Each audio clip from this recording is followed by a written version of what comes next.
Hello नमस्कार दोस्तों, स्वागत है हमारे इस यूट्यूब चैनल यूनिवर्सिटी वाले भैया के अंदर। और आज की इस वीडियो के अंदर हम आपके सामने एक और नया मॉडल पेपर लेके आ गए हैं। जी हाँ दोस्तों, ये पेपर रहने वाला है राजस्थान के सभी विश्वविद्यालयों के लिए। बीए, बीएससी, बीकॉम के जो फर्स्ट ईयर वाले बच्चे हैं उनके पर्यावरण अध्ययन का पेपर। जी हाँ दोस्तों, पर्यावरण अध्ययन का आपका चाहे आप किसी भी यूनिवर्सिटी से हो, सभी के अंदर यही पेपर आने वाला है। देख लीजिएगा, हर साल की तरह जो पेपर देते हैं हम उसी साल की तरह अब की बार भी एक और नया मॉडल पेपर हम आपके सामने लेकर आ गए हैं। पूरा पेपर इसी के अंदर से आने वाला है। केवल और केवल अगर बात करें महाराजा गंगा सिंह विश्वविद्यालय की तो 27 मई को इसका पेपर होने वाला है। मात्र और मात्र 5 दिन शेष रह गए हैं, तो अपनी तैयारी में लग जाओ। ताबड़तोड़ रिवीजन इस वीडियो को देखकर कर लीजिएगा। पिछली बार हमने 300 प्रश्न दिए थे, लेकिन अब प्रश्नों की संख्या घटाकर केवल 250 प्रश्न कर दिए। कितने कर दिए हैं? केवल 250 प्रश्न हम आपको देंगे और 250 प्रश्नों से पूरा का पूरा पेपर छपने वाला है। तो देख लीजिएगा क्या कुछ है, ताबड़तोड़ रिवीजन कर लीजिए। ताबड़तोड़ रिवीजन इस वीडियो का नाम इसलिए रखा है क्योंकि जल्दी जल्दी हम 250 प्रश्नों का निपटारा केवल 1 घंटे के अंदर हम करवाने वाले हैं, गारंटी के साथ। तो सभी प्रश्नों को अच्छे से देख लीजिएगा। अगर एक बार में वीडियो समझ नहीं आए तो 2-3 बार वीडियो देख लीजिएगा। गारंटी के साथ बोलता हूँ, आपका कोई भी प्रश्न यहाँ पर गलत नहीं होने वाला है। तो चलिए बाबा बजरंगबली का नाम लेकर पेपर की शुरुआत कर लेते हैं, क्योंकि बाबा बजरंगबली की कृपा दृष्टि से हमारा जो पेपर है वो 100% सही एवं सटीक जाता है। पहला प्रश्न यहाँ पर है, राष्ट्रीय पर्यावरणीय अभियांत्रिक अनुसंधान केंद्र स्थित है, तो ये नागपुर के अंदर स्थित रहेगा। इसका राइट आंसर क्या रहेगा? ऑप्शन नंबर डी रहेगा। इसके बाद अगला प्रश्न है, सीता माता वन्य जीव अभ्यारण्य किसके लिए प्रसिद्ध है? तो उड़ने वाली गिलहरी के लिए प्रसिद्ध है। इसके बाद निम्न में से कौन सा राजस्थान का राज्य पशु है? तो राज्य पशु जो है वो ऊंट रहेगा। यहाँ पर ये जो निशान लगा है किसी बच्चे को दिया था करने के लिए, तो वो गलत लगा दिया है, तो इसका जो राइट आंसर रहेगा वो यहाँ पर ऊंट रहेगा। इसके बाद अगला प्रश्न देखिए, वन्य जीव संरक्षण कानून में भारत में कब लागू हुआ? तो ये 1972 के अंदर वन्य जीव संरक्षण कानून भारत के अंदर लागू हुआ था। इसके अंदर नेक्स्ट प्रश्न देखिए, आईपीसीसी का पूरा नाम, आईपीसीसी का पूरा नाम होता है इंटीग्रेमेंटल पैनल ऑन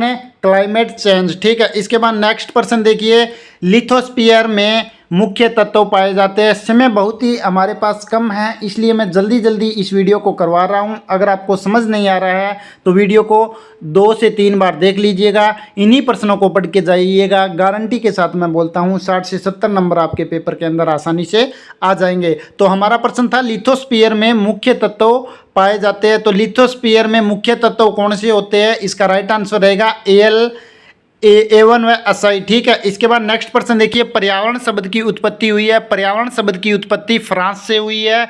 इसके बाद नेक्स्ट प्रश्न देखिए, नेक्स्ट है, जैविक अंतःक्रिया स्तर सर्वाधिक होता है, तो ये इसका राइट आंसर रहेगा ऑप्शन नंबर डी, परजीविता में होता है। इसके बाद नेक्स्ट प्रश्न देखिए, भारत सरकार ने राष्ट्रीय गृह व आवास पॉलिसी अंगीकृत की थी, ये कब अंगीकृत की थी? तो ये 1998 के अंदर की थी। इसके बाद नेक्स्ट प्रश्न देखिए, कौन सी गैस को वैश्विक तापन क्षमता की गणना में के संदर्भ के रूप में काम में लिया जाता है? तो ये लिया जाता है कार्बन डाइऑक्साइड को। ऑप्शन नंबर बी इसका राइट आंसर रहेगा। इसके बाद नेक्स्ट प्रश्न देखिए, उष्णकटिबंधीय वन अनुसंधान संस्था कहाँ पर स्थित है? इसका राइट आंसर रहेगा ऑप्शन नंबर सी, जबलपुर के अंदर। इसके बाद नेक्स्ट प्रश्न देखिए अपना, नागोया प्रोटोकॉल निम्न में से किससे संबंधित है? तो जैव विविधता से नागोया जो प्रोटोकॉल है वो संबंधित है।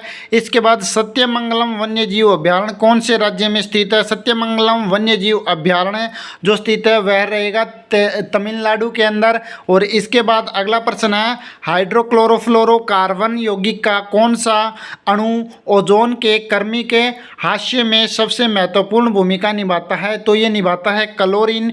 इसके बाद नेक्स्ट प्रश्न देखिए, नेक्स्ट प्रश्न अपना रहेगा, रियो समिट 1992 का एजेंडा 21 किस से संबंधित है? तो इसका राइट आंसर रहेगा सतत विकास से। 1992 का जो रियो समिट एजेंडा है 21 वह संबंधित है सतत विकास से। इसके बाद नेक्स्ट प्रश्न देखिए, जैव विविधता हॉटस्पॉट संकल्पना प्रथम बार किसके द्वारा की गई, तो ये डॉक्टर नॉर्मन मैयूरस के द्वारा की गई। इसके बाद नेक्स्ट प्रश्न देखिए, अगर इसकी पीडीएफ आपको चाहिए तो हमारे टेलीग्राम ग्रुप के अंदर मिल जाएगी, 2 दिन बाद मिलेगी, यानी कि आपको 23 तारीख को मिल जाएगी। और इसके बाद इसके पासवर्ड चाहिए तो इसी वीडियो के अंदर बार बार पासवर्ड दर्शाए गए हैं, देख लीजिएगा। अगला प्रश्न है अपना, विश्व की सबसे बड़ी आर्द्रभूमि तंत्र, तो ये पेंटानल रहेगा, साउथ अमेरिका के अंदर रहेगी।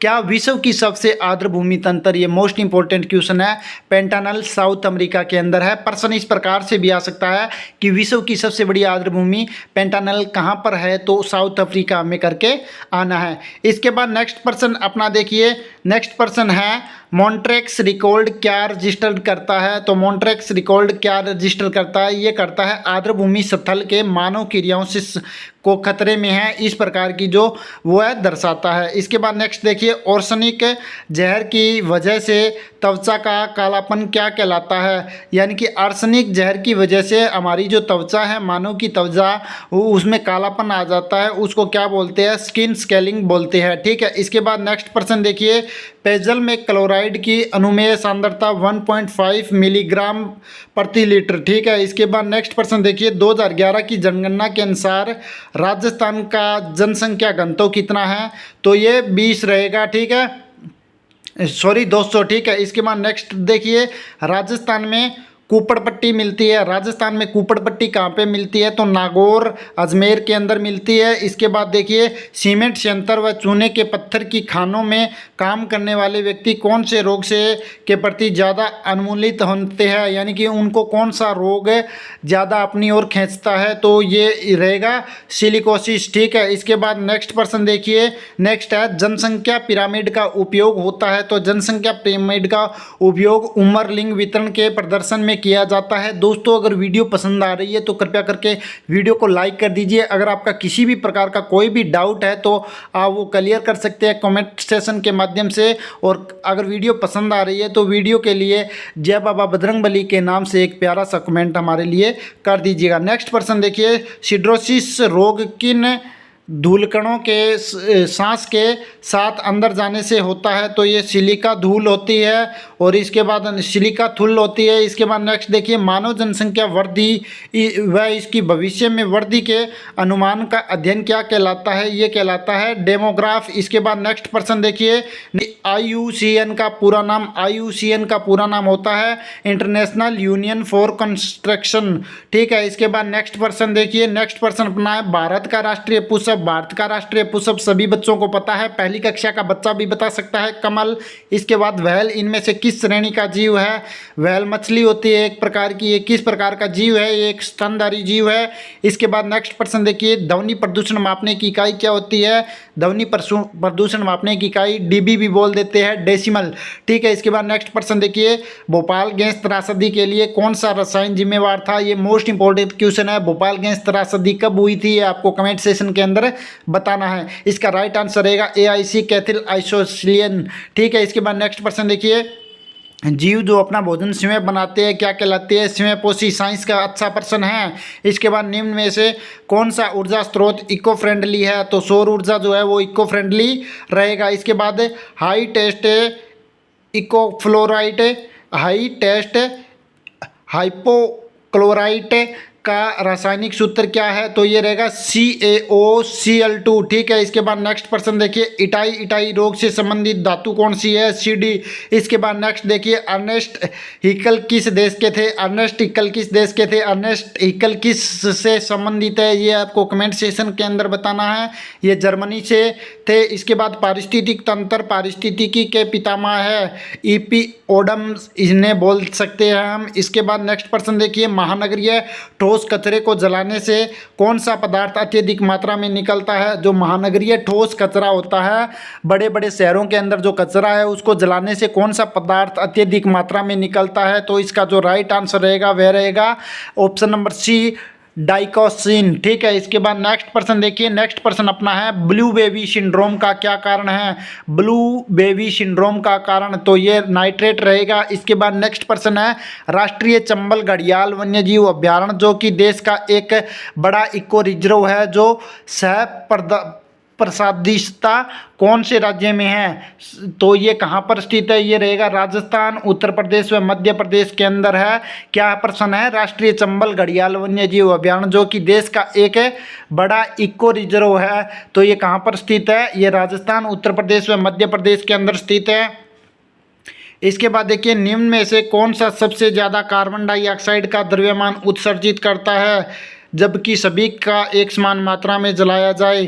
तो जैसे केरोसिन को, गैलोसियन को, प्राकृतिक गैस या फिर प्रोपेन। तो इसका जो राइट आंसर है वो आपको कमेंट सेशन के अंदर बताना है। इसके बाद हाइड्रोपोनिक्स क्या है? हाइड्रोपोनिक्स एक मृदा रहित पादप संवर्धन है। इसके बाद जलवायु परिवर्तन की राष्ट्रीय फार्म योजना का कौन सा हिस्सा नहीं है? तो प्रदूषण नियंत्रण राष्ट्रीय मिशन जो है वो जलवायु परिवर्तन की राष्ट्रीय फार्म योजना का हिस्सा नहीं है। इसके बाद निम्न में से कौन से राज्य में सरकार ने अधिकतम इको सेंसिटिव जोन की संख्या पहचानी है, जो कि पर्यावरण संरक्षण अधिनियम 1986 के तहत है? महाराष्ट्र इसका राइट आंसर रहेगा। इसके बाद नेक्स्ट प्रश्न देखिए, संघजात क्या है? तो संघजात क्या, ये खाद्य जाल क्या है? खाद्य जाल क्या है? खाद्य श्रृंखला जो निरंतर एक दूसरे से जुड़ी होती है। इसका राइट आंसर रहेगा। 50% होने वाले हैं। वीडियो के लिए 50 लाइक तो बनते हैं। जल्दी जल्दी सभी बच्चे लाइक कर दीजिए। हार्मोन्स क्या है? हार्मोन्स एक जैविक कार्बनिक पदार्थ है।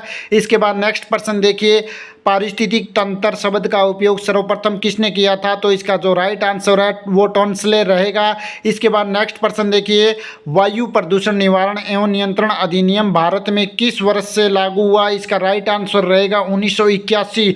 दोस्तों, आपको वीडियो बोरिंग जरूर लग रही होगी, लेकिन मैं विश्वास दिलाता हूँ आपको, अगर 2 से 3 बार इस वीडियो को देख लोगे, क्योंकि मैं जल्दी जल्दी आपको रिवीजन के तौर पर इस वीडियो के अंदर जो क्वेश्चन है वो करवा रहा हूँ। 250 क्वेश्चन 1 से 1.5 घंटे के अंदर करवाना कोई खेल नहीं है, तो वो मैं आपको करवा रहा हूं। तो जल्दी जल्दी आप इन्हीं सभी क्वेश्चनों को 1 से 2 बार वीडियो को देख लीजिएगा। गारंटी के साथ बोलता हूं, आपका जो पर्यावरण अध्ययन का पेपर है उसमें आप टॉप करके आएंगे। चलिए नेक्स्ट प्रश्न देख लेते हैं। यहाँ पर जल में फ्लूओराइड की मात्रा कौन से रोग का कारक है? तो इसका हड्डियों में विकार। जल में फ्लोराइड की मात्रा कौन से रोग का कारक है? तो ये रहेगा हड्डियों में विकार। ठीक है। इसमें निम्न में से कौन सा पारिस्थितिकी पिरामिड सदैव सीधा होता है? तो ऊर्जा का पिरामिड। ठीक है। इसके बाद नेक्स्ट प्रश्न है, जनसांख्यिकी अध्ययन है। जनसांख्यिकी अध्ययन क्या है? जनसंख्या वृद्धि कहलाता है। ठीक है। इसके बाद देखिए, कौन सी विधि जन जागरूकता के प्रचार की सबसे महत्वपूर्ण विधि है? इसका राइट आंसर रहेगा जैसे व्याख्यान विधि, प्रदर्शन विधि या प्रशिक्षण शिविर या उपयुक्त सभी। तो इसका राइट आंसर रहेगा उपयुक्त सभी। हमें क्या करना है कि कौन सी विधि है जो जन जागरूकता के प्रचार की सबसे महत्वपूर्ण विधि है? तो व्याख्यान विधि तो एक प्रकार का व्याख्यान, किसी कार्य के अंदर व्याख्या डालना, प्रदर्शन विधि और प्रशिक्षण विधि। तो सबसे अच्छी मेरे को शायद से तो इसका जो राइट आंसर है वो प्रशिक्षण शिविर रहेगा, लेकिन बच्चे ने यहाँ पर उपरोक्त सभी किया है। तो अगर इसका जो आंसर है आपको पता है तो आप कमेंट सेशन के अंदर बताइएगा। अन्य बच्चे भी आपका कमेंट देख के इस प्रश्न को अच्छे से पहचान पाएंगे। इसके बाद नेक्स्ट प्रश्न देखिए, वर्षा जल संचयन के उद्देश्य क्या होता है? इसका जो राइट आंसर है उपरोक्त सभी रहेगा। वाहन हानि को कम करना, भूजल दूषण को कम करना, बाढ़ आने की घटनाओं को कम करना, वर्षा जल संचयन। ठीक है। इसके बाद international union for conservation of nature एवं नेचुरल रिसोर्स ने विलुप्तप्राय पादप एवं पशु प्रजातियों से संबंधित कौन सी बुक प्रकाशित की है? रेड डाटा बुक प्रकाशित की है। इसके बाद चेरनोबिल प्रारंभिक पावर प्लांट स्थित है। ये कहाँ पर स्थित है? यूक्रेन के अंदर चेरनोबिल परमाणविक पावर प्लांट स्थित है। इसके बाद नेक्स्ट प्रश्न देखिए, कोलर खाद्यान्न कहाँ पर प्रसिद्ध है? कोलार खाद्यान्न ये प्रसिद्ध रहेगी, सोने व चांदी के लिए प्रसिद्ध है। कोलार खाद्यान्न किसके लिए प्रसिद्ध है? ये प्रसिद्ध रहेगी सोने व चांदी के लिए। एपिको आंदोलन के प्रेरणता थे इसके पांडुरंगा हेडगे जो थे प्रेरणता थे। इसके बाद शुद्ध जल की तुलना में अशुद्ध जल का बॉइलिंग पॉइंट BP कितना होता है? ज़्यादा होता है, कम होता है, हमें बताना है। तो इसका जो शुद्ध जल की तुलना में अशुद्ध जल का बॉइलिंग पॉइंट होता है ज़्यादा। ठीक है। इसके इसके बाद नेक्स्ट प्रश्न देखिए, ओजोन को मापा जाता है, ओजोन को किस से मापा जाता है? डॉप्सन से मापा जाता है ओजोन को। इसके बाद पर्यावरण है, पर्यावरण क्या है? खुला तंत्र रहेगा। इसके बाद इरावदी नदी स्थित है, इरावदी नदी कहाँ पर स्थित है?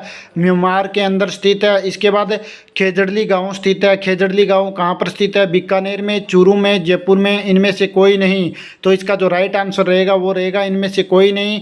जो खेजड़ली गांव है वो जोधपुर में स्थित रहेगा, ध्यान रखना है, ठीक है। इसके बाद पंपास क्या है? पंपास घास का मैदान होता है। पंपास क्या होता है? घास का मैदान होता है। 60 प्रश्न हो गए हैं, 60 लाइक तो बनते हैं।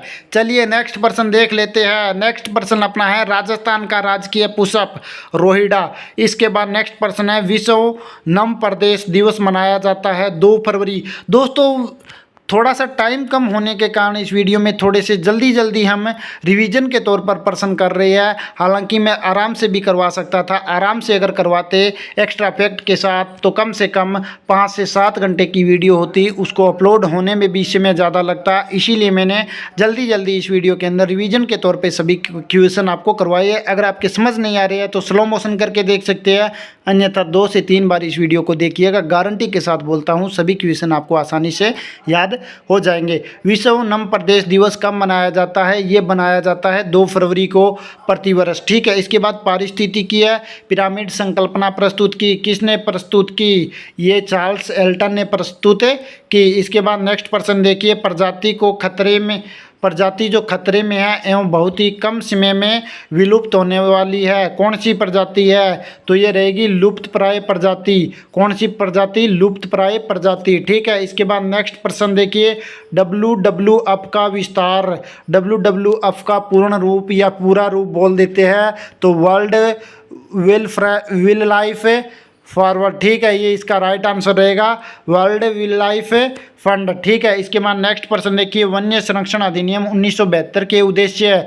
वन्य संरक्षण अधिनियम 1972 के क्या उद्देश्य है? वन्य जीवों की सुरक्षा एवं संरक्षण करना, ठीक है।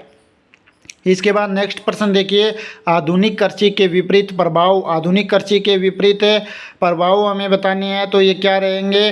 जल प्रदूषण, मृदा प्रदूषण, जल भराव या उपरोक्त सभी। आधुनिक कृषि, आधुनिक पुराने समय की बोल सकते हैं हम। कृषि के विपरीत प्रभाव, जल प्रदूषण या फिर मृदा प्रदूषण या जल भराव या उपरोक्त सभी। इसका जो राइट आंसर रहेगा वो रहेगा उपरोक्त सभी। इसके बाद नेक्स्ट प्रश्न देखिए, ऑटोमोबाइल एग्जॉस्ट का मुख्य प्रदूषक कार्बन मोनोऑक्साइड, ठीक है। इसका right answer option number B रहेगा। इसके बाद भारत में इनमें से कौन से पौधे औषधि का स्रोत है? जैसे एक्यूलिप्टस, नीम, तुलसी, उपरोक्त सभी। तो उपरोक्त सभी इसका राइट आंसर आएगा, क्योंकि जैसे कोई भी ले लो, तुलसी सब जो है वो औषधि के रूप में काम आती है, नीम भी काम आता है, तो उपरोक्त सभी इसका राइट आंसर हो जाएगा। यूकेलिप्टस अगर किसी बच्चे को पता नहीं है तो ये भी एक औषधि के रूप में काम आने वाला पौधा रहेगा। इसके बाद नेक्स्ट प्रश्न देखिए, यदि भूमंडलीय ऊष्मन को समय रहते नियंत्रित नहीं किया जाएगा तो क्या होगा? तो क्या होने वाला है सबको पता है, ये हो जाएगा समुद्री जल स्तर बढ़ जाएगा और समुद्री जल स्तर अप्रभावित भी हो जाएगा, यानी कि अनियंत्रित हम बोल सकते हैं। समुद्र का जल स्तर जो बढ़ेगा तो ऑटोमेटिक ही सभी को पता है वो अनियंत्रित या फिर अप्रभावित भी होगा, ठीक है। इसके बाद नेक्स्ट प्रश्न देखिए, नेक्स्ट प्रश्न अपना है, निम्न में से कौन सा राष्ट्रीय उद्यान असम में स्थित है?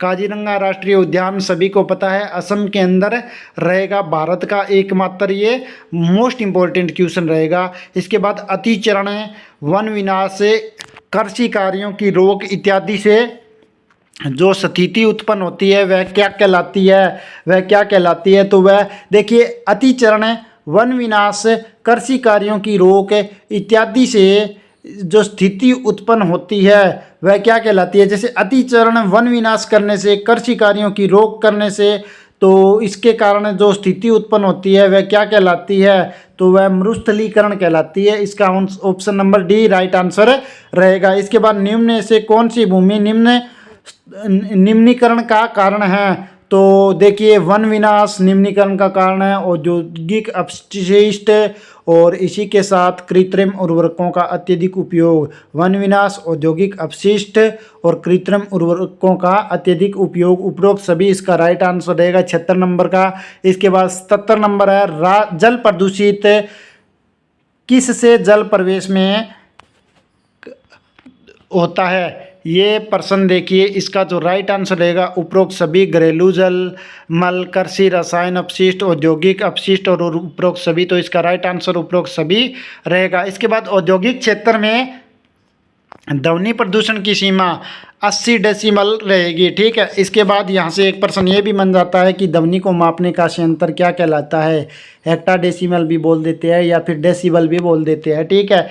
इसके बाद है किसी झील के किनारे के पास सबसे शीर्ष क्षेत्र कौन सा होता है। किसी झील के किनारे के पास सबसे शीर्ष क्षेत्र कौन सा होता है, तो ये हमें बताना है। तो इसका जो राइट आंसर रहेगा वो ऑप्शन नंबर सी रहेगा हमारे हिसाब से। कौन सा भौतिक क्षेत्र रहेगा। इसके बाद नेक्स्ट प्रश्न देखिए, थोस्फियर की संरचना एवं क्रियात्मक इकाई होती है।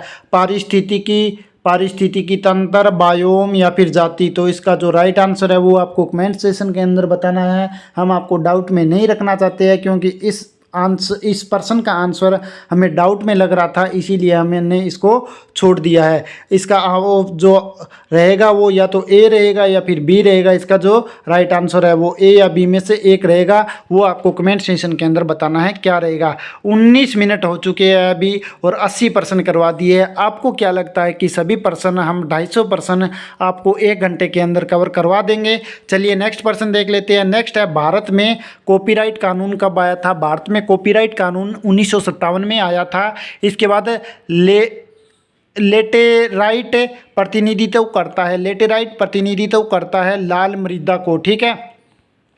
इसके बाद भारत में कुल कितने राष्ट्रीय पार्क अभ्यारण्य प्रोजेक्ट टाइगर से संबंधित है। तो ये कितने रहेंगे, ये रहेंगे 51 और कुल मिला के कितने हैं वो आपको कमेंट सेशन के अंदर बताना है। बहुत ही सरल आंसर इसका रहने वाला है। इसके बाद गंगा एक्वन प्लान GAPB जिसे बोल देते हैं, इसकी शुरुआत कब हुई थी। तो इसकी शुरुआत जनवरी 1986 के अंदर की गई थी। इसके बाद नेक्स्ट प्रश्न है, एक्सॉन्स वोल्टेज क्या है। तो एक होलवायक जो 1989 में अलास्का के तट पर डूब गया था। देखिए एक्सॉन क्या वोल्टेज क्या है। ये क्या था, एक तेलवाहक था जो 1989 में अलास्का के तट के ऊपर डूब गया था। इसका right answer option number C रहेगा। इसके बाद नेक्स्ट प्रश्न है, निम्न में से किसकी तरंग दैर्घ्य बैंगनी किरण की तरंग दैर्घ्य से कम होती है। तो ये रहेगी पराबैंगनी विकिरण, अवकर्ण विकिरण और नीली किरण और लाल किरण। 4 ऑप्शन हमारे सामने हैं। ऑप्शन नंबर ए इसका राइट आंसर रहेगा पराबैंगनी विकिरण, ठीक है। इसके बाद नेक्स्ट प्रश्न देखिए, गहन पारिस्थितिकी क्या है। गहन पारिस्थितिकी क्या है, ये है अपने लिए प्रकृति की रक्षा करना। 0.4 तथा 0.7 माइक्रोमीटर वाली तरंग दैर्घ्य की विद्युत चुंबकीय विकिरण कहलाती है। ये दृश्य प्रकाश कहलाती है, ठीक है। इसके बाद नेक्स्ट प्रश्न देखिए, जल प्रदूषण किस कारण से होता है। तो मल व अन्य अपशिष्ट से, कृषि से निकला अपशिष्ट, औद्योगिक अपशिष्ट, इन सभी के कारण क्या होता है, जल प्रदूषण होता है। उद्योगों के कारण जो अपशिष्ट होता है, मल व अन्य अपशिष्ट, कृषि से निकला अपशिष्ट।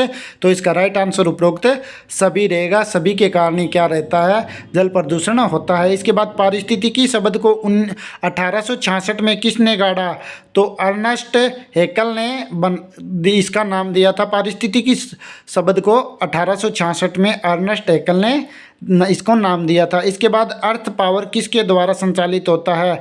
वर्ल्ड वाइड लाइफ फंड एक पर्सन ऊपर भी आया था, उसके द्वारा अर्थ पावर संचालित किया जाता है। इसके बाद निम्न में से कौन सी एक नॉन ग्रीन गैस हाउस है। देखिए निम्न में से कौन सी एक नॉन ग्रीन हाउस गैस है। तो ये कार्बन मोनोऑक्साइड रहेगी इसका राइट आंसर। इसके बाद नेक्स्ट प्रश्न देखिए, साइबेरियन क्रेन कौन से राष्ट्रीय उद्यान पक्षी अभ्यारण्य की नियमित अंगुतक है, तो केवला देवी राष्ट्रीय उद्यान इसका राइट आंसर रहेगा। इसके बाद प्रथम पौष्टिकता स्तर संबंधित है, सूर्य के प्रकाश से संबंधित है। इसके बाद नेक्स्ट प्रश्न देखिए, प्रथम पौष्टिकता स्तर संबंधित सूर्य के प्रकाश से, ठीक है। सभी हरित पादप और सभी शाकाहारी और सभी जानवर, तो ये सूर्य का प्रकाश ही इसका राइट आंसर रहेगा, क्योंकि सूर्य के प्रकाश से जो पौधे होते हैं वो लेते हैं और पौधों से क्या करते हैं, पौष्टिकता का स्तर हमें भी मिल जाता है, फल फ्रूट या फिर जैसे पशुओं को घास वगैरह मिल जाता है, ठीक है। इसके बाद निम्न में से कौन से गैर नवीनीकरणीय संसाधन हैं, तो देखिए जल, सूर्य प्रकाश, ऑक्सीजन हमारे काम आती है, जल हमारे काम आता है, सूर्य का प्रकाश भी हमारे लिए काम आता है, लेकिन कोयला भी काम आता है, लेकिन कोयला क्या है, एक गैर नवीनीकरणीय संसाधन रहेगा। इसके बाद देखिए नेक्स्ट प्रश्न है, चिपको आंदोलन एक लोक आंदोलन है जो कहाँ हुआ था, ये टिहरी गढ़वाल क्षेत्र उत्तर प्रदेश के अंदर हुआ था। कहाँ पे हुआ था चिपको आंदोलन, टिहरी गढ़वाल क्षेत्र उत्तर प्रदेश के अंदर हुआ था। भारत में प्रथम पर्यावरणीय कानून अधिनियम कब हुआ था, ये हुआ था 1986 के अंदर। ये प्रश्न शायद दोबारा आया है लेकिन करवा दिया है, ठीक है। इसके बाद क्लोरीन का एक परमाणु ओजोन के कितने अणुओं को नष्ट कर देता है, तो ये 1 लाख अणुओं को, क्लोरीन का एक परमाणु ओजोन के अणुओं को नष्ट कर देता है। क्लोरीन का एक परमाणु ओजोन के 1 लाख अणुओं को नष्ट कर देता है। इसके बाद यूरो सेकेंड मानक का संदर्भ किससे है, तो ईंधन में कार्बन कम करने से इसका रहेगा। यूरो सेकंड जो मानक है उसका ईंधन में कार्बन कम करने से इसका संबंध है, या फिर संदर्भ भी बोल सकते हैं, ठीक है।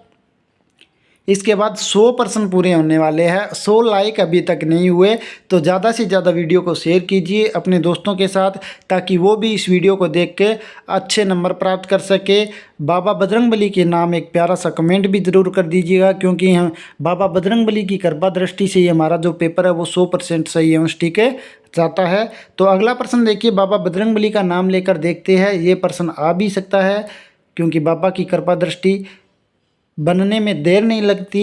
देखिए पृथ्वी के वायुमंडल में आयतन के अनुसार सबसे बहुल गैसें कौन सी है, नाइट्रोजन व ऑक्सीजन। देखिए पृथ्वी के वायुमंडल में आयतन के अनुसार सबसे बहुल गैसें कौन सी है, तो नाइट्रोजन व ऑक्सीजन, ठीक है। सबसे कम बोल सकती है, ठीक है। इसके बाद किसके कार्य से नाइट्रोजन गैस वापस से वायुमंडल में पहुंचती है, तो इसका राइट आंसर जो रहेगा वो आपको कमेंट सेक्शन के अंदर बताना है। हमारे हिसाब से इसका right answer option number C रहेगा, नाइट्रोजन फिलिसिंग बैक्टीरिया, ठीक है।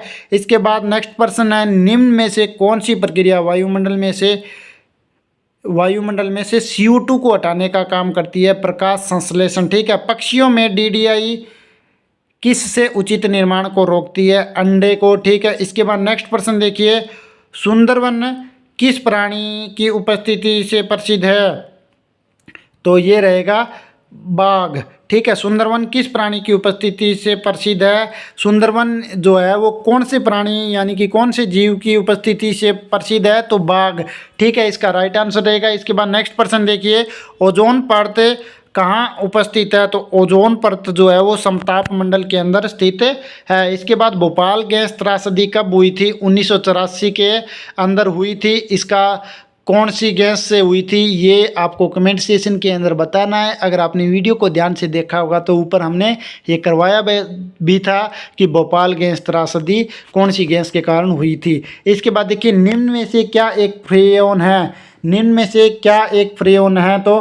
क्लोरोफ्लोरोकार्बन, ठीक है। इसके बाद नेक्स्ट प्रश्न देखिए, धूल कोरा किसका मिश्रण है, धूल और कोरा किसका मिश्रण है, ये धुआं एवं कोरा, इसे बोल देते हैं। इसके बाद नेक्स्ट प्रश्न देखिए, भूस्खलन निम्न में से किसके कारण होता है, तो भूस्खलन तीव्र वर्षा के कारण, या फिर खड़ी ढलान के कारण, या फिर निर्वनीकरणीय से मृदा अपरदन के कारण। तो भूसंकलन, भूमि का संकलन किसके, इन तीनों के कारण होता है। अगर तेज़ बारिश आएगी तो भी होगा, खड़ी ढलान के कारण भी भूमि का संकलन हो जाता है, भूमि का कटाव हो जाता है, और मृदा अपरदन को तो हम बोलते ही है भूमि का कटाव। तो इसका राइट आंसर उपरोक्त सभी रहेगा। इसके बाद नेक्स्ट प्रश्न है, सतत विकास से अभिप्राय, सतत विकास से आपका अभिप्राय ये क्या है, पर्यावरण संरक्षण के साधन। ठीक है, इसके बाद नेक्स्ट प्रश्न देखिए, निम्न में से कौन सी एक विषाक्त धातु है? विषाक्त धातु केडियम रहेगी। ऑप्शन नंबर 20 इसका राइट आंसर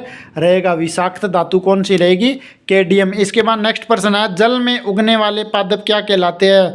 जलोद्भिद क्या कहलाते हैं? जल में उगने वाले पादप कहलाते हैं जलोद्भिद। ठीक है, इसके बाद नेक्स्ट प्रश्न है, खाद्य श्रृंखला जो कि आपस में एक दूसरे से जुड़ी हुई है कहलाती है खाद्य जाल। ये प्रश्न भी ऊपर हमने करवाया था, घूम के प्रश्न दे दिया, घुमा के ही प्रश्न देंगे ज़्यादा। ठीक है, इसके बाद नेक्स्ट प्रश्न है, जल के अंदर होने वाला पारिस्थितिकीय अनुक्रमण क्या कहलाता है? जलकर्मक कहलाता है। इसके बाद कार्बन मोनोऑक्साइड युक्त वातावरण में मनुष्य की मृत्यु क्यों हो जाती है? तो इसका जो राइट आंसर है, रक्त में मौजूद हीमोग्लोबिन के साथ जुड़कर उसकी ऑक्सीजन को अवशोषित करने में बाधा उत्पन्न करता है। देखिए, कार्बन मोनोऑक्साइड युक्त वातावरण में मनुष्य की मृत्यु इसलिए हो जाती है क्योंकि रक्त में मौजूद हीमोग्लोबिन है, उसके साथ जुड़कर उसकी ऑक्सीजन को अवशोषित करने में बाधा उत्पन्न करता है। कौन? Carbon monoxide. ठीक है, इसी के कारण मानव की या फिर मनुष्य की मृत्यु हो जाती है। इसके बाद देखिए, OTEC निम्नलिखित में से किसका संक्षिप्त रूप है? तो ये समुद्र तापीय ऊर्जा का रूप रहेगा। इसके बाद नेक्स्ट प्रश्न देखिए, समतापमंडल की मोटाई वायुमंडल में कितनी है? तो समतापमंडल की मोटाई वायुमंडल में 50 किलोमीटर रहेगी। इसके बाद नेक्स्ट प्रश्न देखिए, बिहार में कौन सी नदी के कारण बाढ़ आती है? तो बिहार में कौन सी नदी के कारण बाढ़ आती है? तो ये आपको कमेंट सेशन के अंदर बता सकते हैं, बाकी कोसी इसका आंसर रहेगा।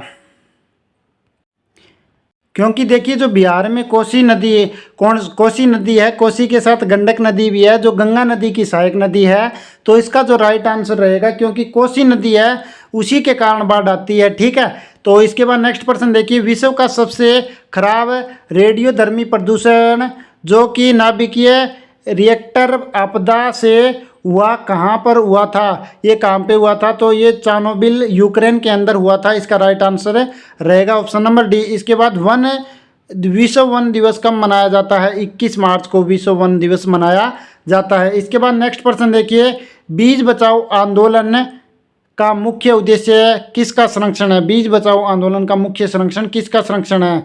मुख्य उद्देश्य क्या है? तो ये फसल का रहेगा। इसका right answer option number C रहेगा। इसके बाद नेक्स्ट प्रश्न देखिए, नेक्स्ट प्रश्न क्या है? नेक्स्ट प्रश्न है अपना, एक नदी के जल की BOD बहुत ज़्यादा पाई गई, इसका मतलब है कि पानी क्या है? बहुत दूषित है। इसका राइट आंसर रहेगा। ठीक है, इसके बाद नेक्स्ट प्रश्न देखिए, मिनामाटा रोग होता है। मिनामाटा रोग किसके कारण होता है? पारा एक धातु है, पारा सबसे भारी धातु भी है। मिनामाटा रोग पारा के कारण होता है। इसके बाद देखिए, पारिस्थितिकी तंत्र के दो घटक क्या है? पारिस्थितिकी तंत्र के दो घटक जैविक एवं अजैविक कारक होते हैं। इसके बाद नेक्स्ट प्रश्न देखिए, निम्न में से किस राष्ट्रीय उद्यान को शेर को संरक्षित किया जाता है? देखिए, निम्न में से किस राष्ट्रीय उद्यान में शेर को संरक्षित किया जाता है? तो गिर कहाँ पर है? गिर राष्ट्रीय उद्यान कहाँ पर है? ये रहेगा गुजरात के अंदर। और इसके अंदर क्या किया जाता है? शेर को संरक्षित किया जाता है, शेर को इकट्ठा किया जाता है या फिर शेर को सुरक्षित भी रखा जाता है। गिर कहाँ पे? गुजरात। और गुजरात के अंदर कहाँ पे? ये आपको कमेंट सेशन के अंदर बताना है। इसके बाद नेक्स्ट प्रश्न देखिए, पर्यावरण के संदर्भ में PAN का अर्थ, पर्यावरण के संदर्भ में PAN का अर्थ क्या होता है? पर एटीटाइल नाइट्रेट। ठीक है, इसके बाद नेक्स्ट प्रश्न देखिए, 32 मिनट हो चुके हैं, 126 प्रश्न हुए हैं। क्या हम 1 घंटा के अंदर सभी प्रश्नों को आसानी से कवर कर पाएंगे? देखते हैं। चलिए नेक्स्ट प्रश्न, वीडियो को लाइक कर दीजिए, हम कवर तो कर ही लेंगे बाबा बजरंगबली की कृपा दृष्टि से। विश्व एड्स दिवस वर्ष के कौन से दिन मनाया जाता है? तो विश्व एड्स दिवस कब मनाया जाता है? इस प्रकार से भी प्रश्न दे सकते थे, लेकिन यहाँ पर एग्जामिनर ने घुमा के पूछ लिया, विश्व एड्स दिवस वर्ष के कौन से दिन मनाया जाता है? तो 1 सितंबर को प्रतिवर्ष मनाया जाता है। इसके बाद इलिसा परीक्षण किस रोग के प्रमाणन हेतु उपयोगी है? तो एड्स के अंदर इलिसा परीक्षण है। ठीक है, इसके बाद नेक्स्ट प्रश्न देखिए, रामसर अंतर्राष्ट्रीय सम्मेलन किससे संबंधित है? आर्द्र भूमि से संबंधित है रामसर अंतर्राष्ट्रीय सम्मेलन। ऑप्शन नंबर 20 का राइट आंसर रहेगा। इसके बाद ओजोन परत को हानि कौन पहुंचाता है? क्लोरोफ्लोरोकार्बन ओजोन परत को क्या पहुंचाता है?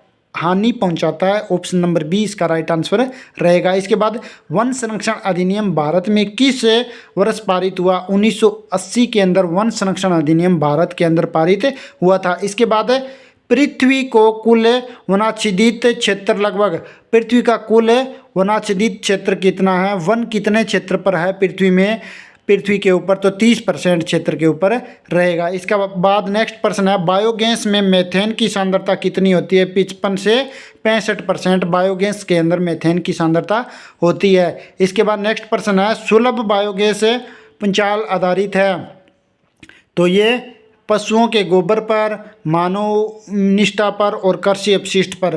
तो सुलभ बायोगैस प्लांट किस पर आधारित है? तो इसका जो राइट आंसर रहेगा ऑप्शन नंबर सी डी रहेगा, सभी।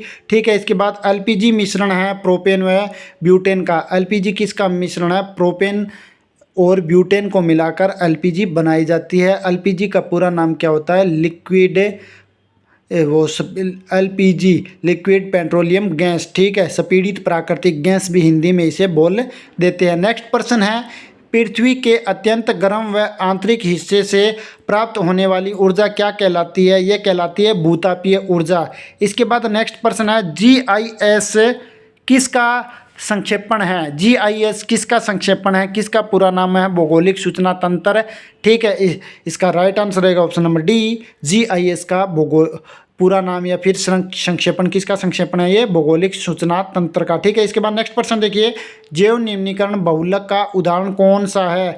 ये रहेगा पॉलीलैक्टिक अम्ल, पॉलीलैक्टिक अम्ल इसका राइट आंसर रहेगा। जैव निम्नीकरण बहुलक का उदाहरण कौन सा है? पॉलीलैक्टिक अम्ल। इसके बाद नेक्स्ट प्रश्न देखिए, सुपरबग क्या है? सुपरबग जीवाणु है एक प्रकार का। ठीक है। इसके बाद नेक्स्ट प्रश्न देखिए, एचआईवी संक्रमण का आमतौर पर कौन से परीक्षण से पता लगाया जा सकता है? एचआईवी संक्रमण का कौन से परीक्षण से या फिर टेस्ट से पता लगाया जा सकता है? तो एलिसा टेस्ट होता है इसके लिए, एचआईवी संक्रमण के लिए। इसके बाद पारंपरिक जल संग्रहण प्रणाली राजस्थान में कौन सी है? तो ये रहेगी टांका। टांका आपको बताना है राजस्थान के कौन से क्षेत्र में सबसे ज़्यादा टांका को प्रयोग किया जाता है। इसके बाद हरित उपभोक्ता दिवस कब मनाया जाता है? ये 28 सितंबर को प्रतिवर्ष मनाया जाता है। इसके बाद इताई रोग किसके कारण होता है? इताई रोग केडियम के कारण होता है। ऑप्शन नंबर बी इसका राइट आंसर रहेगा। इसके बाद सिल्वीकल्चर द्वारा किसका प्रबंधन किया जाता है? सिल्वीकल्चर द्वारा किसका प्रबंधन किया जाता है? वनों का प्रबंधन सिल्वीकल्चर के द्वारा किया जाता है। ऑप्शन नंबर डी इसका राइट आंसर रहेगा। 35 मिनट हो चुके हैं, 144% हो गए हैं, अभी भी लगभग अपने 56% बाकी है, सॉरी 96% बाकी है। देखते हैं होते हैं कि नहीं। नेक्स्ट प्रश्न है, पृथ्वी में ताज़ा जल के स्रोत कुल जल का कितना प्रतिशत है? पृथ्वी में ताज़ा जल का स्रोत कुल जल के कितना प्रतिशत है? तो ये रहेगा 2.7। ठीक है। इसके बाद नेक्स्ट प्रश्न है, वन्य जीव सप्ताह कब मनाया जाता है? वन्य जीव सप्ताह कब मनाया जाता है? तो ये मनाया जाता है 1 अक्टूबर से 7 अक्टूबर के बीच में। ठीक है। इसके बाद नेक्स्ट प्रश्न देखिए, नेक्स्ट प्रश्न है, प्राथमिक उपचार का मुख्य उद्देश्य क्या है? प्राथमिक उपचार का मुख्य उद्देश्य क्या है? प्राथमिक उपचार का मुख्य उद्देश्य जैसे जीवों का बचाव, स्वस्थ होने में मदद करता है, पीड़ित की बीमारी हालत को रोकता है और उपरोक्त सभी। तो इसका राइट आंसर उपरोक्त सभी रहेगा। इसके बाद अम्लीय वर्षा का क्या कारण है? तो जीवाश्म ईंधनों के दहन से SO2 व NO2 का अत्यधिक भाव, इसके कारण क्या हो जाती है? अम्लीय वर्षा होती है। इसके बाद जैवमंडल में ऊर्जा का मुख्य स्रोत क्या है? जैवमंडल में ऊर्जा का मुख्य स्रोत सूर्य का प्रकाश रहेगा। इसके बाद नेक्स्ट प्रश्न है, भोपाल गैस त्रासदी किसके द्वारा हुई? वायु प्रदूषण के द्वारा हुई थी। वायु प्रदूषण के द्वारा हुई थी। 3 प्रश्न आ चुके हैं, भोपाल गैस त्रासदी से कब हुई थी? ये आपको कमेंट सेशन के अंदर दोबारा बता सकते हैं। वायु प्रदूषण और कौन सी गैस के द्वारा हुई थी ये भी आपको बताना है। ठीक है। इसके बाद नेक्स्ट प्रश्न है, वायुमंडल में ऑक्सीजन की मात्रा कितने प्रतिशत है? 21.94% वायुमंडल में ऑक्सीजन की मात्रा रहेगी। चिपको आंदोलन निम्न में से किसके संरक्षण के लिए चलाया जाता है? वनों के संरक्षण के लिए चिपको आंदोलन की शुरुआत की गई थी। चिपको आंदोलन की शुरुआत कब की गई थी ये आपको कमेंट सेशन के अंदर बताना है। इसके बाद परिवार कल्याण योजना का मुख्य लक्ष्य क्या है? परिवार कल्याण योजना का मुख्य लक्ष्य जनसंख्या नियंत्रण रहेगा। पादपों का हरा रंग कौन से वर्ण के उपस्थिति के कारण होता है? क्लोरोफिल के कारण पादपों का हरा रंग होता है। पादप क्या होती है? पत्तियां होती है। पौधों की पत्तियों का हरा रंग किसके कारण होता है? या फिर पौधों का हरा रंग किसके कारण होता है? क्लोरोफिल के कारण होता है। इसके बाद नेक्स्ट प्रश्न देखिए, पराबैंगनी किरणों के हानिकारक प्रभाव। पराबैंगनी किरणों के हानिकारक प्रभाव मोतियाबिंद, रोग प्रतिरोधक तंत्र की नुकलन और स्किन कैंसर में बढ़त। तो उपरोक्त सभी इसका राइट आंसर रहेगा। जनसंख्या विस्फोटक कारक क्या है? जैसे जैव विविधता की हानि, साधन कमी, ये खाद्यान्न कमी, पारिस्थितिकी तंत्र पर प्रभाव। तो उपरोक्त सभी इसका राइट आंसर रहेगा। इसके बाद पारिस्थितिकी तंत्र में ऊर्जा का प्रवाह सदैव क्या होता है? एकदशीय होता है। ठीक है, इसका right answer option number C रहेगा। पारिस्थितिकी तंत्र में ऊर्जा का प्रवाह क्या रहता है? सदैव एकदशीय होता है। इसके बाद निम्न में से कौन सा ध्वनि का प्राकृतिक कारक नहीं है? ध्वनि का प्राकृतिक कारण क्या है? रेल ध्वनि जो है वो प्राकृतिक कारण नहीं है। इसके बाद 5 जून, गर्जन देखो एक प्रकृति का कारण है, ज्वालामुखी विस्फोटक एक प्रकृति का कारण है, समुद्री लहरें भी एक प्रकृति का कारण है। रेल की ध्वनि जब मनुष्य या कोई भी बजाएंगे हॉर्न, रेल की ध्वनि, तो वो तो एक मनुष्य के द्वारा जब रेल चलाई जाएगी या फिर रेल के हॉर्न बजाए जाएंगे तभी होती है। तो ये प्रकृति का कोई कारण नहीं है। तो ये नॉर्मल सा क्वेश्चन है, किसी भी बच्चा, दूसरी कक्षा का बच्चा भी आसानी से कर सकता है। इसके बाद 5 जून को क्या मनाया जाता है? 5 जून को विश्व पर्यावरण दिवस मनाया जाता है। इसके बाद नेक्स्ट प्रश्न देखिए, जल प्रदूषण द्वारा होता है। जल प्रदूषण द्वारा क्या होता है? जलवायु परिवर्तन होता है, रोग एवं विकार होता है, पारिस्थितिकी तंत्र में नुकसान होता है। उपरोक्त सभी इसका राइट आंसर रहेगा। 2011 की गणना के अनुसार सर्वाधिक जनसंख्या घनत्व कहाँ पर पाया जाता है? जयपुर में। 2011 की जनगणना के अनुसार राजस्थान में सर्वाधिक जनसंख्या घनत्व जयपुर के अंदर पाया गया। इसके बाद नेक्स्ट प्रश्न है, राजस्थान का राजकीय वृक्ष कौन सा है? राजस्थान का राजकीय वृक्ष क्या है? खेजड़ी रहेगा। पीलिया होता है। पीलिया किसके कारण होता है? जल प्रदूषण के कारण पीलिया होता है। इसके बाद नेक्स्ट प्रश्न है, साइटलेट वैली स्थित है। साइटलेट वैली कहाँ पर स्थित है? केरल के अंदर साइटलेट वैली स्थित है।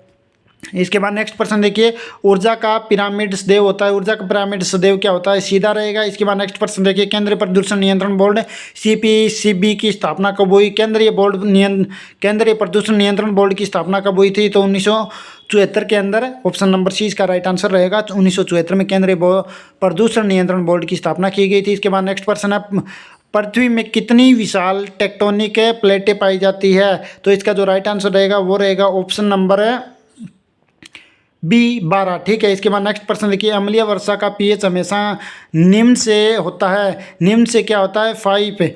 कम से कम कितना होता है? तो ये रहेगा 5.6। ठीक है, इसके बाद नेक्स्ट प्रश्न देखिए, नेक्स्ट प्रश्न है, खनिज संसाधन है। खनिज संसाधन क्या है? एक नवीनीकरण रहेगा। इसके बाद नेक्स्ट प्रश्न है, रिएक्टर स्केल का उपयोग निम्न में किसको मापने के लिए रिएक्टर स्केल का प्रयोग किया जाता है? तो भूकंप को मापने के लिए रिएक्टर स्केल का उपयोग किया जाता है, रिएक्टर स्केल। ठीक है, इसके बाद नेक्स्ट प्रश्न है, रावतबाटा आणविक बिजली घर स्थित है। रावतबाटा आणविक बिजली घर कहाँ पर स्थित है? चित्तौड़गढ़ के अंदर स्थित है। ठीक है, इसके बाद नेक्स्ट प्रश्न रहेगा, वायुमंडल में कौन सी परत में न्यूनतम तापमान पाया जाता है? मध्य मंडल में जो है वो वायुमंडल के अंदर क्या पाया जाता है? न्यूनतम तापमान पाया जाता है। ठीक है, इसके बाद नेक्स्ट प्रश्न देखिए, निम्न में से कौन सा देश सर्वाधिक हाइड्रो पावर उत्पन्न करता है? कनाडा जो है वो सर्वाधिक हाइड्रो पावर उत्पन्न करता है। इसके बाद मूंगा चट्टानों को बचाने के लिए भारत सरकार ने निम्न में से कहाँ पर समुद्री पार्क बनाना घोषित कर दिया है? ये कच्छ एवं खाड़ी। और कच्छ कहाँ पे है? कच्छ और खाड़ी कहाँ पे है? ये गुजरात के अंदर रहेगी। इसके बाद नेक्स्ट प्रश्न है, निम्न में से कौन सा प्राथमिक प्रदूषक नहीं है? कौन सा प्राथमिक प्रदूषक नहीं है? SO2 जो है वो प्राथमिक प्रदूषक नहीं है। इसके बाद नेक्स्ट प्रश्न है, जलवायु परिवर्तन पर क्योटो प्रोटोकॉल की परिकल्पना की गई। जलवायु परिवर्तन पर क्योटो प्रोटोकॉल की परिकल्पना कब की गई? तो ये कब की गई थी? 1997 में की गई थी। इसके बाद 176 क्वेश्चन हो चुके हैं, अभी 75 क्वेश्चन लगभग बाकी है। चलिए देखते हैं होते हैं कि नहीं। 20 मिनट हमारे पास अभी बची हुई है। रामसर सम्मेलन हस्ताक्षरित किया गया था, ये ईरान के अंदर किया गया था।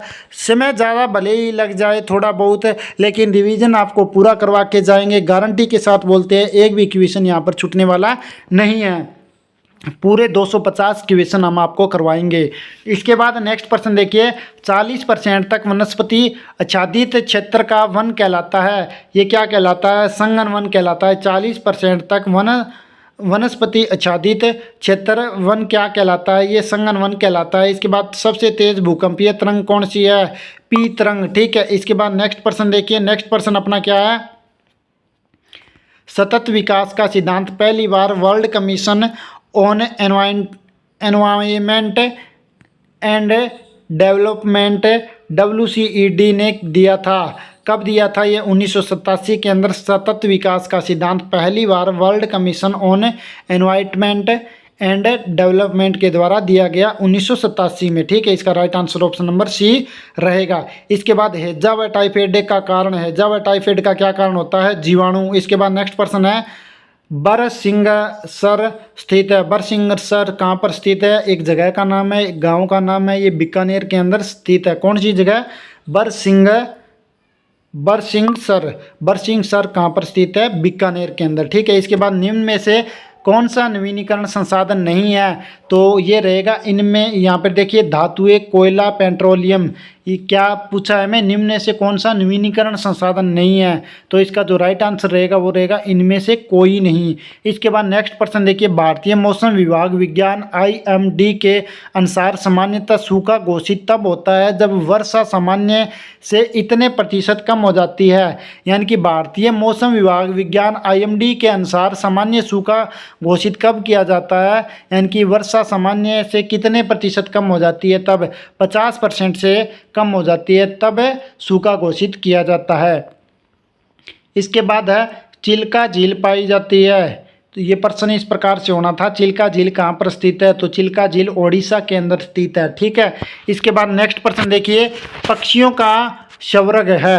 पक्षियों का स्वर्ग किसे कहा जाता है? केवलादेवी राष्ट्रीय उद्यान को पक्षियों का स्वर्ग कहा जाता है। इसके बाद देखिए, गिर राष्ट्रीय उद्यान कहाँ पर स्थित है? जूनागढ़ के अंदर गिर राष्ट्रीय उद्यान स्थित है। इसके बाद इन्वायरमेंट शब्द की उत्पत्ति हुई थी। इन्वायरमेंट शब्द की उत्पत्ति कहाँ से हुई थी? ये फ्रेंच से हुई थी। ठीक है, फ्रेंच एक देश का नाम है। ठीक है, इसके बाद ताजमहल को नुकसान, फ्रेंच एक भाषा है, सॉरी, इन्वायरमेंट शब्द की उत्पत्ति फ्रेंच भाषा से हुई थी। ठीक है, इसके बाद ताजमहल को नुकसान पहुंचा रहा है। ताजमहल को कौन सी गैस है वो नुकसान पहुंचा रही है? SO2 ताजमहल को नुकसान पहुंचा रही है, उसकी चमक को थोड़ा कम कर रही है। ठीक है, इसके बाद नेक्स्ट प्रश्न है वियना सम्मेलन आयोजित किया गया। वियना सम्मेलन कब आयोजित किया गया? 1985 में वियना सम्मेलन आयोजित किया गया। इसके बाद national centres for Antarctica and ocean स्थित है। ये कहाँ पे स्थित है? National centre for Antarctica and ocean कहाँ पर स्थित है? ये गोवा के अंदर स्थित है। इसके बाद निम्न में से कौन से जैव विघटनशील नहीं है? विघटनशील कौन से जो है वो जैव विघटनशील नहीं है, हमें बताना है। सब्जियां मिट्टी के अंदर हो जाती है, फल भी हो जाती है, केंचुआ भी नुकसान नहीं पहुंचाता है, लेकिन एल्यूमिनियम फॉयल जो है वो जैव विघटनशील नहीं है। ठीक है, यानी कि जीव जो धरती है उसके अंदर विघटनशील खत्म हो जाते हैं, तो जो फल भी हो जाते हैं, सब्जियां भी हो जाती है, केंचुआ भी हो जाता है, एल्यूमिनियम फॉयल जो है वो विघटनशील नहीं है। ठीक है, इसके बाद नेक्स्ट प्रश्न देखिए, आपदा प्रबंधन में क्या सम्मिलित है? आपदा प्रबंधन में देखिए अल्पीकरण, पुनर्निर्माण, पुनर्वास, तो ये सभी आपदा प्रबंधन के अंदर स्थित है या फिर सम्मिलित बोल सकते हैं। ठीक है, इसके बाद नेक्स्ट देखिए, राजस्थान की संकटग्रस्त चिड़िया, राजस्थान की संकटग्रस्त चिड़िया कौन सी है? गोडावण। ठीक है, इसके बाद नेक्स्ट देखिए, वन अनुसंधान केंद्र कहाँ पर स्थित है? FRI वन अनुसंधान केंद्र कहाँ पर स्थित है? देहरादून में वन अनुसंधान केंद्र स्थित है। इसके बाद लिम्नोलॉजी में अध्ययन किया जाता है। निम्नोलॉजी में किसका अध्ययन किया जाता है? निम्नोलॉजी में मरुस्थल पारिस्थिति का अध्ययन किया जाता है। इसके बाद हरित क्रांति के जनक है। हरित क्रांति के जनक कौन है? नॉर्मन बोरलग हरित क्रांति के जनक है। इसके बाद बायोगैस में मुख्यतः होती है मीथेन। बायोगैस में मुख्यतः क्या पाई जाती है? मीथेन। और हरित क्रांति के जनक कौन है? नॉर्मन बोरलग। ऑप्शन नंबर सी इसका राइट आंसर रहेगा। और बायोगैस की मुख्यतः क्या होती है? मीथेन होती है। और इसके बाद नेक्स्ट प्रश्न है, प्राकृतिक आवास में प्रजातियों के संरक्षण को क्या कहते हैं? देखिए, प्राकृतिक आवास में प्रजातियों के संरक्षण को क्या कहा जाता है? तो देखिए यहाँ पर 4 ऑप्शन हमारे सामने दिया गया है, तो अंतरस्थानीय संरक्षण बोला जाता है। ऑप्शन नंबर बी इसका राइट आंसर रहेगा। इसके बाद है डिस्पोजेबल गिलास व प्लेटें बनती है। डिस्पोजेबल गिलास व प्लेटें किससे बनती है? तो ये पॉलीप्रोपिलीन से बनती है। किससे बनती है? प्रोपाइलिन से बनती है। ठीक है, इसका right answer option number D रहेगा। 200% हो चुके हैं और 200 लाइक अभी तक नहीं हुए हैं, तो सारे बच्चे लाइक कर दीजिए वीडियो को और कमेंट अवश्य कीजिएगा। अगर आपका किसी भी प्रकार का कोई भी डाउट है तो वो भी आप कमेंट सेशन के अंदर पूछ सकते हैं, और अगर इसकी पीडीएफ चाहिए तो वो आपको टेलीग्राम ग्रुप के अंदर आपको 23 तारीख को देखने को मिल जाएगी। इसके बाद देखिए डोडो है। डोडो क्या है? एक लुप्त प्रजाति है। डोडो क्या है? एक लुप्त प्रजाति है। इसके बाद IUCN का मुख्यालय कहाँ पर स्थित है? मोर्गेज स्विट्जरलैंड के अंदर IUCN का मुख्यालय स्थित है। इसके बाद नेक्स्ट प्रश्न देखिए, नेक्स्ट है राष्ट्रीय हरित न्यायाधिकरण के प्रथम अध्यक्ष थे। ये जस्टिन लोकेश्वर सिंह पांता। राष्ट्रीय हरित न्यायाधिकरण के प्रथम अध्यक्ष जस्टिन लोकेश्वर सिंह पांता थे। इसके बाद नेक्स्ट प्रश्न है, कौन सा राज्य ज्वाई वनों का घर है जिसे संरक्षण आरक्षित का दर्जा दिया जा सकता है? ये रहेगा राजस्थान, अपना प्यारा राजस्थान। ठीक है, इसके बाद नेक्स्ट प्रश्न है, विक्रमशिला गंगेय डॉल्फिन अभ्यारण्य कहाँ पर स्थित है? विक्रमशिला गंगेय डॉल्फिन अभ्यारण्य बिहार के अंदर स्थित है। लोनार झील कहाँ पर स्थित है? महाराष्ट्र के अंदर लोनार झील स्थित है। ऑप्शन नंबर सी इसका राइट आंसर रहेगा। इसके बाद भारत में संकटग्रस्त पादप कौन सा है? तो देखिए गूगल, चंदन, सर्पगंधा। भारत में संकटग्रस्त पादप क्या होते हैं? पौधे होते हैं। तो गूगल, चंदन और सर्पगंधा ये सारे ही क्या है? संकटग्रस्त है। इसके बाद नेक्स्ट प्रश्न देखिए, आटाकामा रेगिस्तान कहाँ पर स्थित है? दक्षिण अमेरिका के अंदर आटाकामा रेगिस्तान स्थित है। इसके बाद काजीरंगा बायोस्फीयर रिजर्व स्थित है। ये असम के अंदर स्थित है। काजीरंगा बायोस्फीयर रिजर्व स्थित कहाँ पर है? असम में।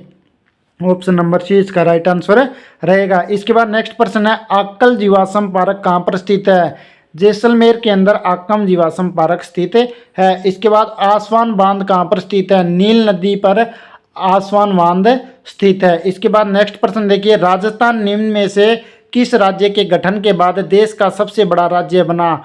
छत्तीसगढ़ के बाद राजस्थान क्या है? देश का सबसे बड़ा राज्य बन गया। ठीक है, इसके छत्तीसगढ़ के बनने से पहले कौन सा राज्य था ये आपको कमेंट सेशन के अंदर बताना है। लेकिन छत्तीसगढ़ भारत का राज्य बनने के बाद देश का सबसे बड़ा राज्य राजस्थान बन गया। इसके बाद नेक्स्ट प्रश्न देखिए, आधुनिक कृषि का दुष्प्रभाव। आधुनिक कृषि का दुष्प्रभाव देखिए, मृदा अपघटन, जल प्रदूषण, जलाक्रांत। तो ये सभी इसका राइट आंसर रहेगा। इसके बाद खाद्य श्रृंखला का वास्तविक अंत। खाद्य श्रृंखला का वास्तविक अंत क्या है? परपक्षी। इसके बाद राजस्थान का क्षेत्रफल कितना है? सबसे आसान क्वेश्चन, 3,42,239 वर्ग किलोमीटर राजस्थान का कुल क्षेत्रफल है 2011 की जनगणना के अनुसार। ठीक है, इसके बाद नेक्स्ट प्रश्न देखिए, पारिस्थितिकी पद चिन्ह की मापक इकाई, ये वैश्विक हेक्टेयर रहेगा। इसके बाद नेक्स्ट प्रश्न देखिए, मेलाथियोन है। मेलाथियोन क्या है? एक प्रकार का कीटनाशक है। मेलाथियोन क्या है? एक प्रकार का कीटनाशक है। इसके बाद निम्नलिखित में से कौन सा रोग सही रूप से पानी नहीं पीने की वजह से होता है? हिपेटाइटिस जो है ए व ई, हिपेटाइटिस ए व ई क्या होता है?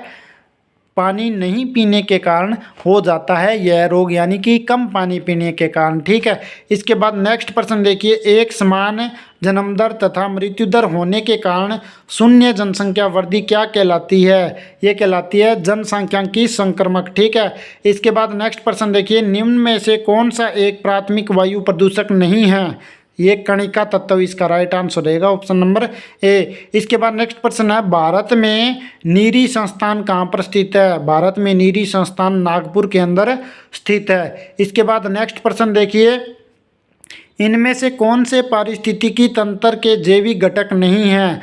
तो ये इसका राइट आंसर रहेगा खनिज एवं गैस। ठीक है, ऑप्शन नंबर सी। इसके बाद इनमें से कौन सा रोग जल जनित नहीं है? मलेरिया जो रोग है वो जल जनित रोग नहीं है। इसके बाद नेक्स्ट प्रश्न देखिए, पर्यावरण संरक्षण जिम्मेवारी है। पर्यावरण संरक्षण किसकी जिम्मेवारी है? भारत सरकार की, स्वयंसेवी संस्थाओं की, व्यक्ति की, सभी की। भारत सरकार अकेली क्या कर सकती है? स्वयंसेवी जो संस्थाएं हैं वो अकेली क्या कर सकती है?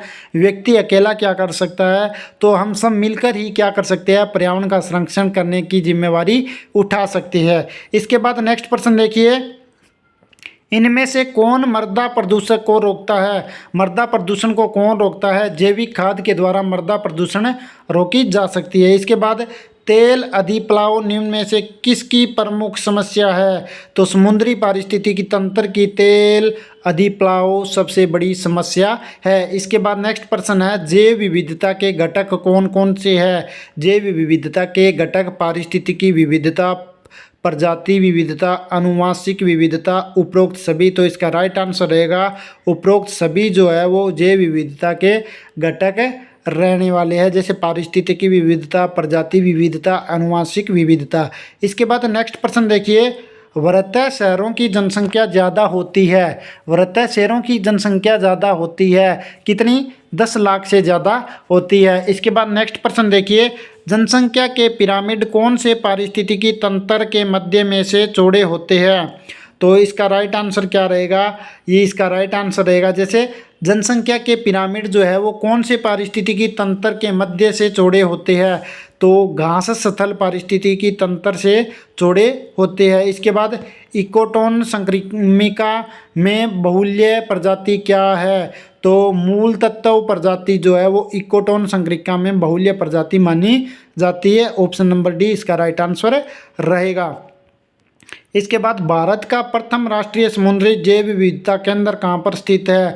जामनगर के अंदर। और जामनगर कहाँ पर स्थित है ये आपको कमेंट सेशन के अंदर बताना है। भारत का प्रथम राष्ट्रीय समुद्री जैव विविधता केंद्र जहाँ पर जामनगर के अंदर स्थित है। और जामनगर कहाँ, कौन से राज्य के अंदर है भारत के अंदर, ये आपको कमेंट सेशन के अंदर बताना है। इसके बाद नेक्स्ट प्रश्न है, भारत का एकमात्र जंगली कपी। भारत का एकमात्र जंगली कपी क्या है? हुलाक गिब्बन। ठीक है। इसके बाद नेक्स्ट प्रश्न है, दच्चिगम राष्ट्रीय पार्क में कौन सी मुख्य जीव प्रजाति को संरक्षित तथा निगरानी की जाती है? तो हगुल या कश्मीर स्टेग इसे बोला जाता है। इसका राइट आंसर क्या रहेगा?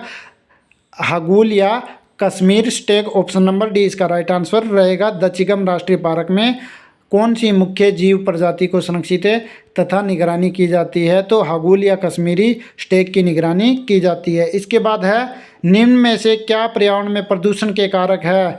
तो जैसे ऊष्मीय शक्ति से अंतर, नाभिकीय शक्ति से अंतर और ऑटोमोबाइल। तो कौन सा रहेगा? जैसे ऑटोमोबाइल है शायद ये। निम्न में से क्या पर्यावरण में प्रदूषण का कारक है? तो ऑटोमोबाइल जो है वो इसका राइट आंसर है। इसका right answer option number D ही रहेगा, उपरोक्त सभी। ठीक है। नाभिकीय ऊर्जा से अंतर, ऊष्मीय ऊष्मा जो देते हैं वो भी ऊर्जा से अंतर। तो ये सारे के सारे ही क्या है, जो पर्यावरण प्रदूषण के घटक रहेंगे। इसके बाद नेक्स्ट प्रश्न है, समुद्री प्रदूषण का मुख्य कारक क्या है? समुद्री प्रदूषण का मुख्य कारक तेल अधिप्लाव रहेगा। इसके बाद नेक्स्ट प्रश्न देखिए। नेक्स्ट प्रश्न है, वायु प्रदूषण को रोकने के लिए कौन सा उपकरण काम में लिया जाता है? वायु प्रदूषण को रोकने के लिए कौन सा उपकरण काम में लिया जाता है? ये साइक्लोन कलेक्टर, इसका उपयोग किया जाता है। इससे वायु प्रदूषण रोकने में सहायता मिलती है। इसके बाद नेक्स्ट प्रश्न देखिए, wild life institute of India कहाँ पर स्थित है? देहरादून के अंदर wild life institute of India स्थित है। इसके बाद नेक्स्ट देखिए, कौन सी सूचना प्रणाली किसी बिंदु के स्थान को पहचानने के लिए काम में आती है? तो इसका जो राइट आंसर रहेगा वो रहेगा कंपास। ऑप्शन नंबर सी क्या रहेगा? ऑप्शन नंबर सी इसका राइट आंसर रहेगा, कंपास। कौन सी सूचना प्रणाली किसी बिंदु के स्थान या पहचानने के काम में आती है? तो कंपास इसका राइट आंसर रहेगा। इसके बाद निम्न में से कौन सा उपाय जैव विविधता के संरक्षण के लिए हानिप्रद है? तो वन विनाश जो है वो जैव विविधता के लिए हानिकारक रहेगा। देखिए, निम्न में से कौन सा उपाय जैव विविधता के संरक्षण के लिए हानिप्रद है? तो वन विनाश इसका राइट आंसर रहेगा। इसके बाद नेक्स्ट प्रश्न देखिए, निम्न में से कौन वायु प्रदूषण का कारक नहीं है? तो ऑटोमोबाइल, उद्योग, विलायक या उपयोग या फिर वन। तो इसका राइट आंसर तो सीधी बात है वन रहेगा। इसके बाद निम्न में से कौन सी प्रक्रिया वायुमंडल में CO2 को हटाने का काम करती है? निम्न में से कौन सी प्रक्रिया वायुमंडल में से CO2 को हटाने का कार्य करती है? प्रकाश संश्लेषण के द्वारा क्या किया जाता है?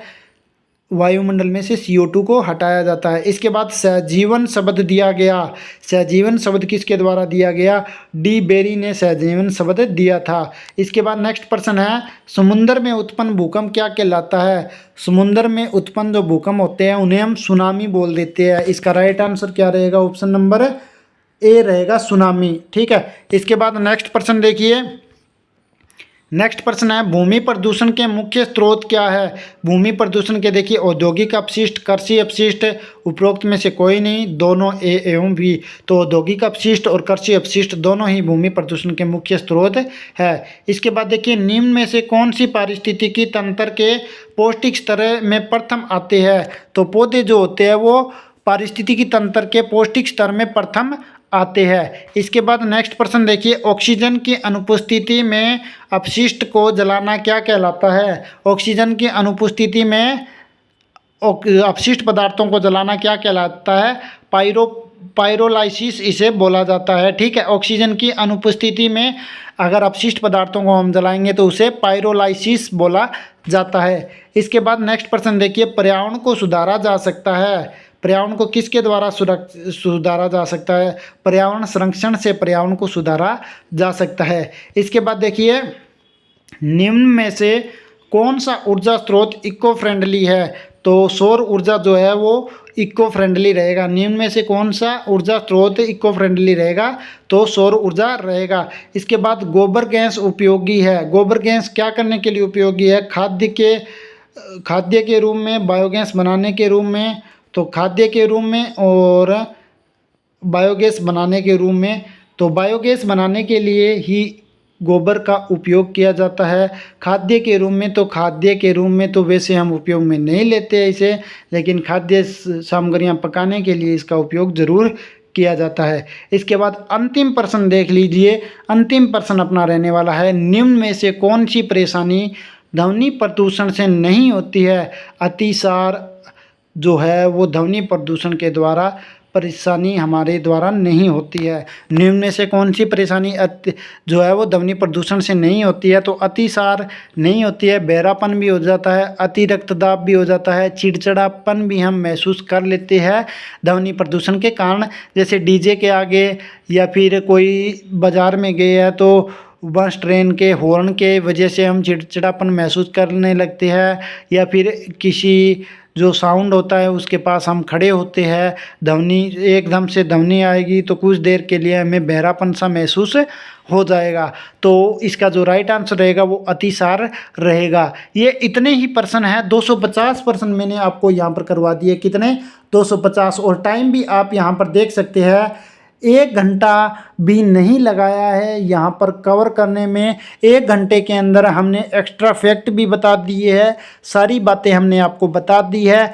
250 प्रश्न करवाए हैं और इसके अंदर गारंटी के साथ बोलता हूँ 250 प्रश्नों से आपके पेपर के अंदर 70 प्रश्न देखने को आसानी से मिल जाएंगे। तो इस वीडियो को 1 से 2 बार ज़रूर देखिएगा। एक बार में आपके समझ नहीं आएगा, क्योंकि मैंने रिवीजन 4 से 5 घंटा की जो वीडियो बनती है उसको 1 घंटे में निपटा डाला है। तो इसीलिए 1 से 2 बार या फिर इसे स्लो मोशन में करके देख लीजिएगा। और इसकी PDF चाहिए तो वो भी आपको आंसर सहित हमारे टेलीग्राम चैनल, वो टेलीग्राम ग्रुप और चैनल के ऊपर मिल जाएगी। इस वीडियो के माध्यम से इतना ही। आशा करता हूँ आपको हमारी वीडियो पसंद आई होगी। दोस्तों, अगर आपको हमारी वीडियो पसंद आई है तो कृपया करके वीडियो को लाइक करें, कमेंट करें और अपने सभी दोस्तों के साथ वीडियो को ज़्यादा से ज़्यादा शेयर ज़रूर करें। साथ में हमारा उत्साह बढ़ाने के लिए हमारे इस यूट्यूब चैनल को सब्सक्राइब ज़रूर कर लें, क्योंकि दोस्तों हम इसी प्रकार की और भी नई नई वीडियो आपके लिए समय के ऊपर लेकर आते रहते हैं। और हाँ, आपको हमारा ताबड़तोड़ रिवीजन किस प्रकार का लग गया आप हमें कमेंट सेशन के अंदर बता सकते हैं। आप फ़नी कमेंट भी कर सकते हैं। आपके ऊपर किसी भी प्रकार की कोई भी रोक टोक नहीं रहेगी। धन्यवाद।